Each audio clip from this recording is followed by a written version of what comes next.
Hi කොහොමද?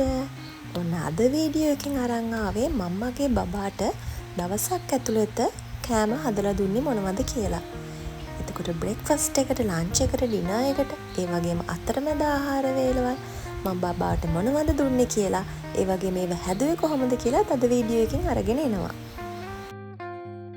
මම බබාට උදේට හදලා දුන්නේ රුලන් එක්ක ඕට්ස්.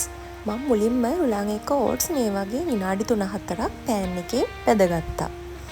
ඊට පස්සේ ඒක මේ වගේ අතිලියකට දාලා ඒකට මම මේ රටේඳිත් එක්ක මික්ස් කරපු වතුර තමයි දාගන්නේ. ඔයගොල්ලෝ දැක්කනේ මම සාමාන්‍යයෙන් මේ ගත්ත කෝප්පෙන් වතුර භාගයක් වගේ තමයි දාගත්තේ. රටේඳි මදුළු 3ක් දාගත්තා. ඉතින් මේ ටික හොඳට උකු වෙනකන් ඊට පස්සේ උයා ගන්නවා.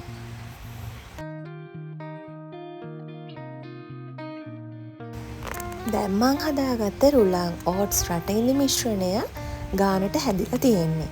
ඉතින් මේ ගාන වෙනකොට ලිප ඔෆ් කරගන්න.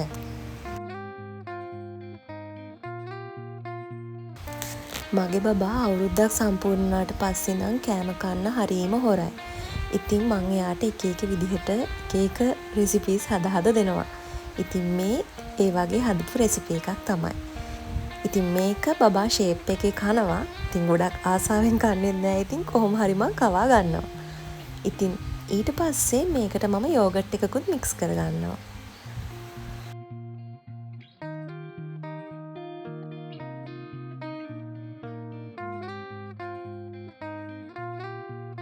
ඊළඟට මම මේකට බිත්තර කහ මදයකුත් එකතු කරගන්නවා. ඊටත් පස්සේ මම නට්ස් පවුඩර්, ඊළඟට තල ඇට පවුඩර් මේ දෙකම මික්ස් කරගන්නවා. ඉතින් ඔයාලා දෙන්න තව දේවල් තියෙනවා නම් බබාට ඒ දේවල් මික්ස් කරලා දෙන්න. මම මේ විදිහට බටර් ටිකකුත් ඇඩ් කරගන්නවා. ඔන්න ඉතින් මේ තමයි මම බබාට හදාගත්ත බ්‍රෙක්ෆාස්ට් බෝල් එක. ඉතින් මේකට ඔයාලට කැමති පළතුරු జాතියක්, ඒ වගේම නට්ස් జాති මේ ඕන දෙයක් මික්ස් කරලා දෙන්න පුළුවන්.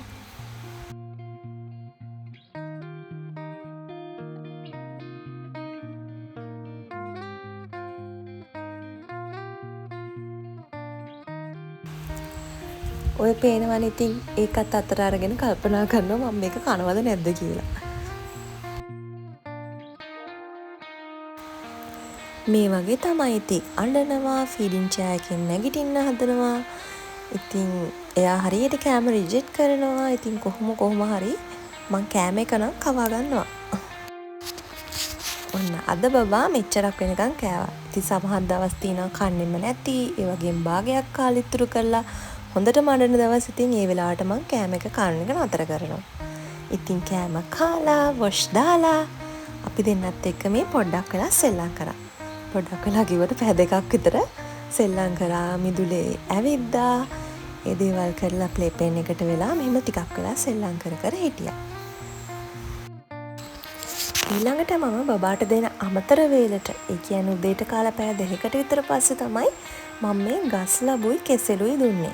ඉතින් මම මේක දෙන වෙලාවේ දෙහි බිඳු දෙකකුත් මික්ස් කරලා දුන්නේ. ඔය පේනවන් නිදිමතේ අඬනවා. ඒක චුට්ටයි කෑවෙත්. ඉතින් නිදා ගන්න කලින් මම මෙයාට මේ සින්කෝවිඩ් ඩ්‍රොප්ස් දුන්නා. බබාගේ ડોක්ටර් තමයි ඒක යට දෙන්නේ කියලා තියෙන්නේ. ඉතින් ඊට පස්සේ බබාව නිදි කරා. බබා සාමාන්‍යයෙන් පැයක් එකමාරක් වගේ නිදා ගන්නවා. ඔන්න ඊළඟට මම බබාගේ දවල් කෑම එක තමයි මේ හදාගන්නේ. ඉතින් මම මෙතන බතුයි පරිප්පුයි මුලින්ම උයා ගන්නවා. උයාගෙන ඒක මේ විදිහට හොඳට පොඩි කරගන්නවා. දැන් මගේ බබාට අවුරුද්දයි මාස 2කටත් ළඟයි. බබා මාස 9 විතරත් හොඳට කරිස් එක්ක වෙනම බත් කෑවා. ඒත් දැන් නම් එයා එහෙම කන්න පොඩ්ඩක්වත් කැමති නෑ. ගන්න ඒකෙන් තමයි මං එයාට බෙරි බත් එකක් හදලා දෙන්නේ. ඉතින් මම මේ හදාගන්නේ මාළු එකක්. මේ පොල් තෙල් එක තමයි මම බබාට යූස් කරන්නේ.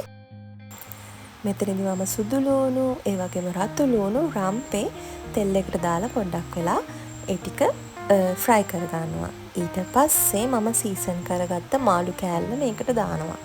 මම මෙතනදී දාගන්නේ මේ ගල් මාළු. මම බබාට ගල් මාළු දෙනවා. මේකේ කටු තියෙන හින්දා ඉතින් කටු අයින් කරගෙන ඕනේ දෙන්න. මේ මාළු කෑල්ල මම පොඩ්ඩක් දෙපැත්ත දදා මේ ලුණු ටිකත් ඒ ටිකත් එක්කම ෆ්‍රයි වෙන්න අරිනවා. ඊට පස්සේ මම මෙතනදී ගොරක චුට්ටක් දිය කරගත්ත වතුර ලුණු ටිකකුත් දාලා මේකට දානවා. දාලා පොඩි ග්‍රේවි එකක් වගේ එන්න මාළු කෑල්ලත් හොඳට තැම්බෙන්න මේක ටිකක් වෙලා ලිපේ තියා ගන්නවා. දැන් මම මේ පොල් කිරිත් එක්ක නිවිති තමයි බත් එකට ඇඩ් කරන්නේ. ඉතින් මේ ටික දාලා ආපහු මම බත් එක ටිකක් ලිපේ තියාගෙන හොඳට බෙරි වෙනකන් ඒ වගේම තව ඝන වෙනකන් මේක ලිපේ තියා ගන්නවා.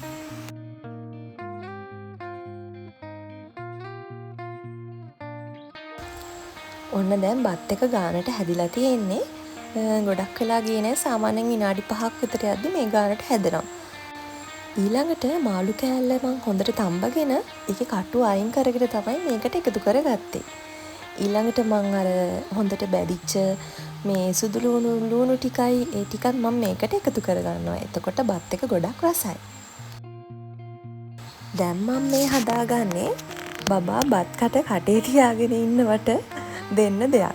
එතකොට මම හැමදාම මෙහෙම නෙමෙයි දෙන්නේ. එක දවසට එක දේවල් වෙරළුත් දෙනවා. දැන් අද දෙන්නේ මම ස්ට්‍රෝබෙරි ගෙඩියක් එක්ක මික්ස් කරනවා දොඩම් ගෙඩි භාගයක්. ඉතින් බබා බත් කට කටේ තියා හිටියද නැත්නම් මම කොහොමද බත් කටවල් 3-4ක් අතරින් පතර මේක දෙනවා. එතකොට යාගේ දිවට අමුතු රසක් ඒක රස වෙනස් වෙනවා කියලා දැනෙනවනේ. ඉතින් යානික ඒකට ආසයිත් එක්ක කටේ බත් කට පුරවන් ඉන්න වෙලාවට මේකෙන් චුට්ටක් දැම්මහම ඉබේම යාට බත් කට ගිලිනවා. මම පොල් තෙල් පොල් කිරි දෙකම දාපු හින්දා දවල් බත් එකට බටර් ඇඩ් කරේ නැහැ.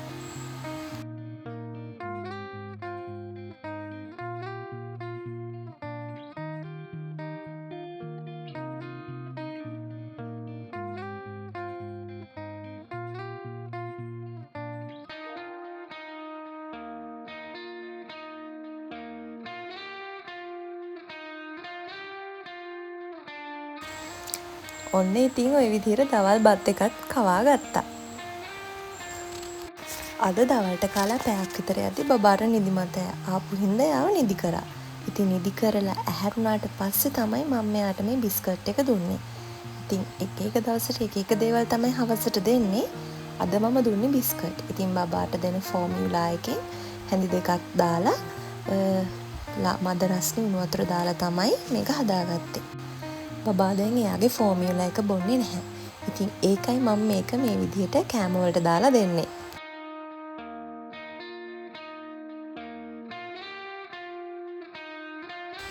බබාට රෑ කෑමට පැයකට කලින් මම මේ ඔර්ෆ කියන අයන් විටමින් එක දෙනවා. අද මම බබාගේ රෑ කෑමට හදාගන්නේ මෑෂ්ඩ් පොටැටෝස් එක්ක චීස් සෝස් එක. ඉතින් බබා ඒකට ආසයි. ආසයි කියන්නේ ඉතින් ඉල්ල කන්නේ නැහැ. ඒක කවා ගන්න මට පුළුවන් බබාට කොහොම හරි. මම මේ විදිහට තඹගත්තු අලගෙඩියක් හොඳට පොඩි කරගෙන ඒකට ගම් මිරිස් චුට්ටක් ඒ වගේම ලුණු කුඩු චුට්ටකුත් දාගෙන මික්ස් කරගන්නවා. ඉතින් මම මෙතනදී අද වටු බිත්තරයකුත් මේකට එකතු කරනවා. චිකන් කෑල්ලක් බැදලා මේ පොඩියට කෑලි කරලා මේකට එකතු කරාමත් ගොඩක් රසයි. ඉතින් දැන් චීස් සෝස් එක හදාගමු. මුලින්ම මේ විදිහට පෑන් එකට බටර් ටිකක් දාලා ඊට පස්සේ දාගන්නවා පාන් පිටි. මේ වගේ ගොඩක් පොඩි ප්‍රමාණයක් දාගන්නේ. සාමාන්‍යයෙන් තේ හැන්දක් විතර ප්‍රමාණයක් තමයි පාන් පිටි දාගන්නේ. ඊට පස්සේ බටර් ටිකත් එක්ක පොඩ්ඩක් වෙලා පාන් පිටි එක ෆ්‍රයි වෙන්න අරිනවා.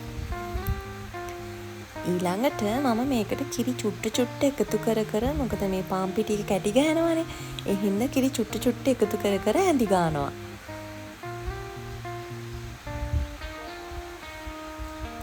ඊටත් පස්සේ මම මේකට චීස් කෑල්ලක් දානවා. ඉතින් ඔයගොල්ලෝ කැමති චීස් ජාතියක් මේකට එකතු කරගන්න පුළුවන්. දැන් අපේ චීස් සෝස් එක අලයකට එක්ක මික්ස් කරගන්න තමයි තියෙන්නේ. ඉතින් මේ විදිහට අලයක උඩින් දාගන්නවා. ඊළඟට මම පොඩි කරගත්ත වටු බිත්තරෙත් දාගන්නවා. ඊට පස්සේ ඉතින් මම පොඩ්ඩක් ලස්සන වෙන්න මේ විදිහට කොත්තමල්ලි කොළ දෙක තුනකුත් උඩින් තියාගන්නවා. ඔන්න මේ තමයි බබාගේ ඩිනර් එක. ඔන්න ඔය විදිහට තමයි අද බබාගේ කෑම වේල් ටික මම හදලා දුන්නේ. එහෙනම් ආපහු අලුත් වීඩියෝ එකක් අරගෙන එන්නම්. channel එක subscribe කරලා තියාගන්න.